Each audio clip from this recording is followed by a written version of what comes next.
Olá, bom dia. E o tema de hoje é o seiscentismo ou barroco, 1580 a 1756.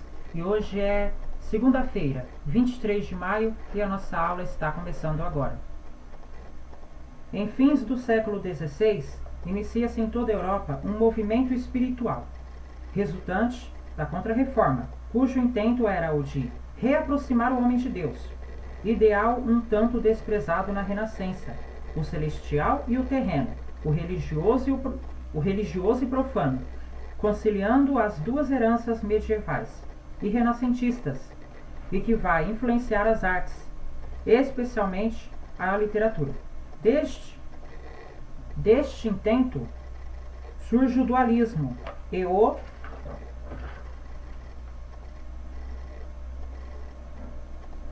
contraste que formam o eixo ideológico do barroco.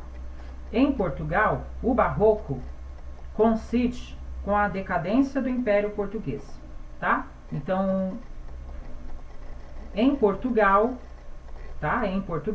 o barroco só coincide quando o Império Português entra em decadência. Diante da realidade do homem barroco, tinha duas perguntas: como é? O que é? Da resposta à primeira pergunta, que é como é, surgiu a corrente cultista. Então é a corrente cultista que vai responder essa pergunta, o que é? Que procurava esgotar descritivamente o ser em seu aspecto, quer sensorial, cor, brilho, perfume, peso, forma, quer afetivo, gosto, dá prazer, dá pesar, etc., utilizando para isso de inúmeras antíteses, metáforas, jogos de palavras. Muitas vezes, o resultado era um malabarismo formal com pouco conteúdo. Tal corrente é chamada também de gongorismo, que teve no poeta espanhol Luís de Góngora seu maior cultor. Contra o cultismo, e respondendo à segunda pergunta, surgiu o conceptismo. Então, o conceptismo é que vai responder a segunda pergunta, o que é? E o conceptismo, ele é contra, né? Contra o cultismo, tá?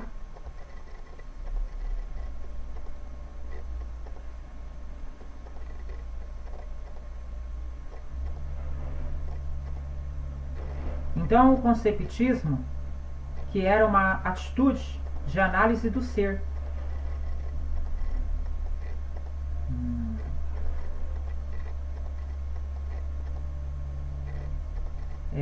para a qual se empregavam os artifícios da lógica, como silogismos, os dilemas, etc. O ocultismo foi predominante na poesia, o conceptismo na prosa, e teve como iniciador o poeta Quevedo, espanhol. O barroco recebe o nome genérico de gongorismo na Espanha, marinismo na Itália, eufuísmo na Inglaterra, preciosismo na França, etc. Então, em cada país, o barroco recebe um nome genérico diferente, tá? Agora eu vou falar uma série de nomes que são os principais nomes do barroco português. E você vai saber agora quais são.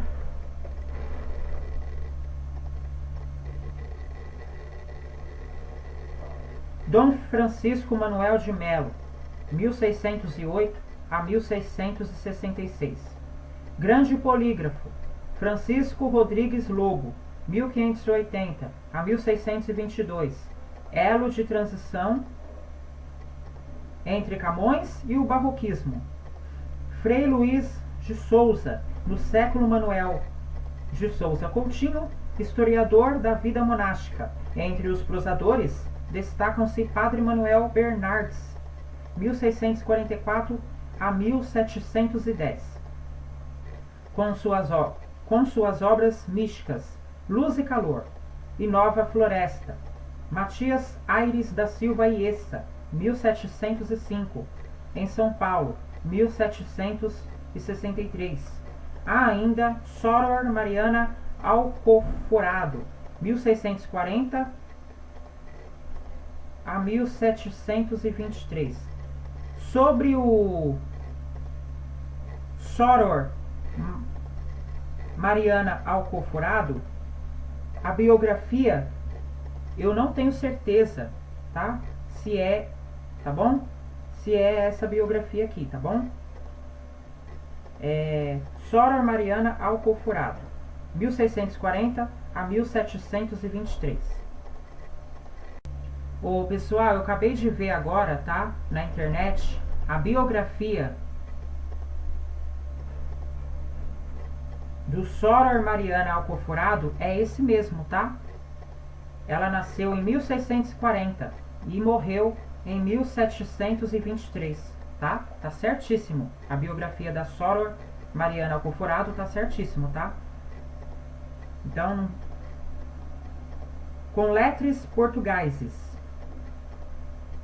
publicadas na França em 1669. Soror Violante do Céu, 1602 a 1693, notável poetista, Antônio Barbosa Bacelar, e Jerônimo Bahia, e Jacinto Freire de Andrade.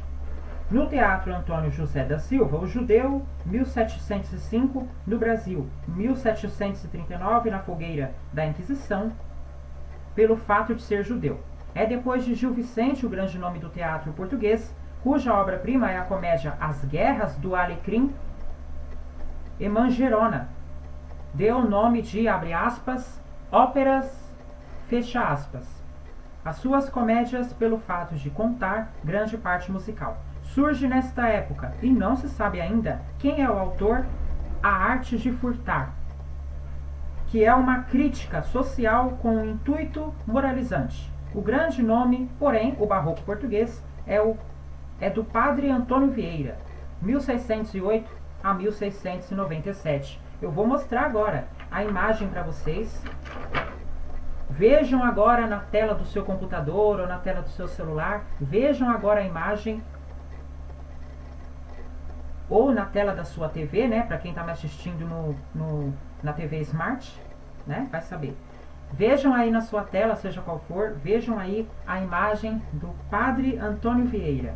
A imagem está em preto e branco, tá? Não tem nenhuma cor aqui, a imagem está em preto e branco. Então, vejam aí a imagem do padre Antônio. Vejam a imagem do padre Antônio Vieira. Vejam aí.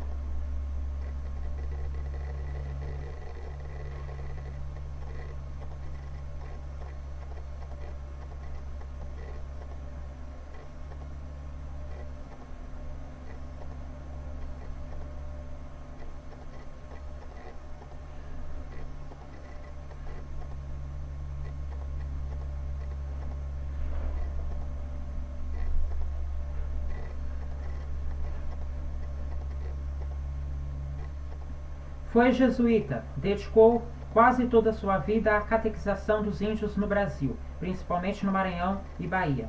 Teve uma vida longa e muito profícua no ministério sacerdotal e missionário, na diplomacia e na literatura. Foi pregador da corte e confessor de Dom João IV. Da sua vastíssima obra destacam-se, além de mais de 500 cartas, os sermões, em número de quase 200. Destes, os mais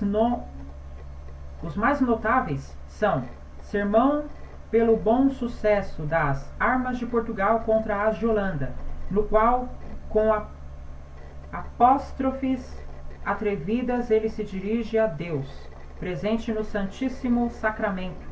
O Sermão da 60ª, no qual ataca a linguagem cultista, portanto, empolada, artificial dos oradores da época, o Sermão do Mandato, do qual é o trecho que segue, característico da oratória vieiriana, e no qual ele estuda a natureza do amor humano e do amor divino através das mais geniais antíteses.